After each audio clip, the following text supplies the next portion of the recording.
It's 6:03 here, Monday, February the 24th. We're in the 30s outside right now, but warming up to near 60 later today under sunshine.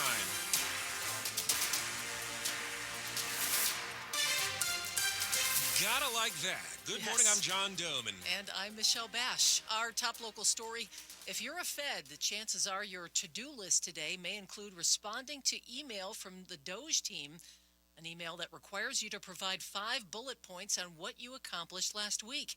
It is due at 11:59 tonight. WTOP's Mike Murillo reports while Elon Musk says not responding is the same as resigning, some workers are still trying to figure out if they should respond. Elon Musk on X says the email is being used to identify workers who do little work or even non-existent people who may be collecting paychecks. John Mahoney, who's an employment attorney for Fed, says as it stands, you may need to eventually reply to this order from your employer. You need to try to respond on the merits as much as you can. But certainly, as I've said online, you can respond by saying that you complied with the oath of office for a federal employee. Now, the biggest unions that represent Feds, the American Federation of Government Employees and the National Treasury Employees Union, are telling members to either hold off on responding for now or at least check with their managers first. The AFGE, in a letter to the Office of Personnel Management, is demanding that what it calls a plainly unlawful email be rescinded. Mike Murillo, WTOP News. And Arundel County officials are describing an ongoing cyber attack as the reason why they made the decision to close government offices there today.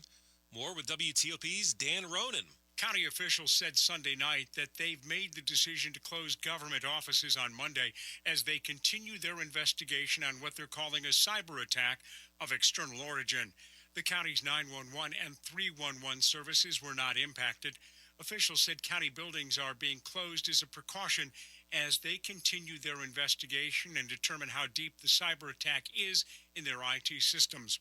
Telework employees are being told they should use Google and other internet-based systems to do their job, and emergency and essential employees are expected to contact supervisors but report to work Monday at the usual time. Officials said for the time being, while the investigation is underway, they're limiting internet access. Dan Ronan, WTOP News. As we've been telling you, Maryland is trying to fill a $3 billion deficit in its budget with spending cuts and a tax hike on the state's wealthiest. But WTOP's Luke Lukert is speaking with one group worried that the governor's new tax plan could hurt the state in the long run. If you make $500,000 a year, the new proposed tax rate would be 6.25%. Maryland's own comptroller released a study about a year back that said the economy statewide had been stagnant for the better part of 5 years. Pete Sepp, the president of the nonpartisan National Taxpayers Union, says raising taxes will not help that trend and could push individuals and businesses to leave the state for neighboring Virginia or Pennsylvania. It's not that difficult for a business, especially a small or a medium-sized business, to simply make the decision that it's not worth it being located in Maryland. Sepp also says recent shakeups at the federal government could also hamper the economy in Maryland that's home to many federal workers and contractors. Luke Lukert, WTOP News. While most of the world has had a warmer than normal winter, the U.S. has spent a lot of time in a deep freeze. WTOP's Sarah Jacobs got some details on the science behind that.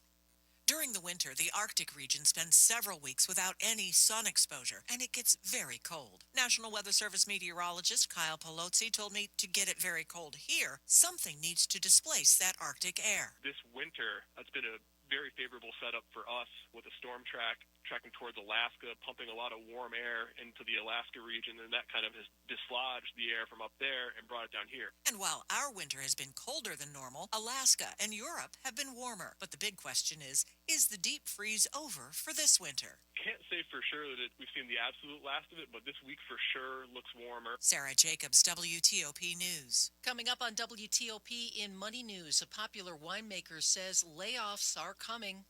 Traffic and weather in 30 seconds.